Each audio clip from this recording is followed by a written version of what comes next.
नमस्कार सम्पूर्ण स्वास्थ्यकर्मीहरू, बिरामीका आफन्तहरू, पत्रकार बन्धुहरू, सुरक्षाकर्मीहरू, यो अन्तर्राष्ट्रिय स्तरको नेपालकै एउटा गहना अस्पताल, यहाँ भुइँ मान्छेहरूले टोपी लगाएर आएर यो अस्पतालको टावर हेरे भने टोपी खस्छ। यति शानदार अस्पताल, सायद यो अस्पतालमा नेपालका 1% जनसङ्ख्याले सेवा लिन सक्दैन। यति सस्तो अस्पताल हो यो फेरि। र यहाँ काम गर्ने हेर्नुस् त, सबै यी छोराछोरी भाइ बहिनीहरू भोकको पेट काम गरिरहेका छन्। आम नागरिकले पत्याउनै गाह्रो छ।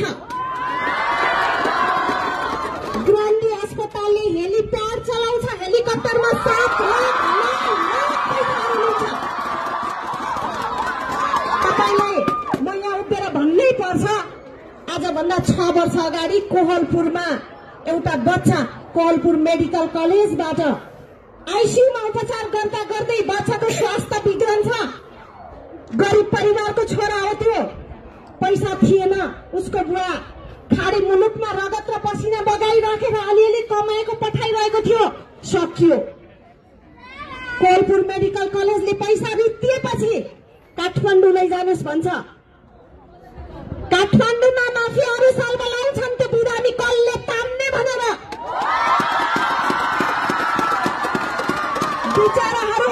बिचराहरू टिचिङ अस्पतालको आइसियुलाई समन्वय गर्छन्, बेड छैन भन्नुहुन्छ।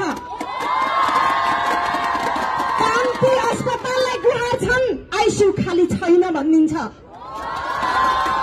बाध्य भएर ग्रान्डीमा आइपुग्छन् भकानिँदै, यहाँ त बिरामी ल्याउनको लागि 2 लाख रुपियाँ डिपोजिट गर्नुपर्छ भनिदिन्छ। त्यो परिवार बाध्य भएर गाउँमा, त्यो नेपालगञ्जको गाउँमा 1 रुपियाँ 2 रुपियाँ 100 रुपियाँ 1000 रुपियाँ चन्दा उठाउँछन्। यो सत्य कथा हो, यो कुनै बनावटी होइन। चन्दा उठाउँछन्, 2 लाख रुपियाँ जम्मा गर्छन्, हेलिकप्टरको चार्ज तिर्छन्, यहाँ ल्याउँछन्, भर्ना गर्छन्। यहाँ 8 दिनसम्म आइसियुमा राखिन्छ, त्यो बच्चाको होस आउँदैन।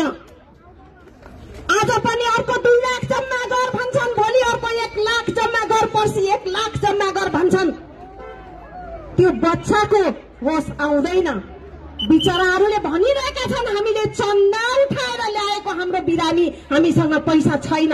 उनीहरूले पैसा जम्मा गर्न सक्दैनन्, त्यो बच्चालाई यही भेन्टिलेटरमा राखिरहन्छ। 8 दिन 9 दिन 10 दिन भएपछि त्यो बच्चाको मुर्दा बाहिर निकालिन्छ।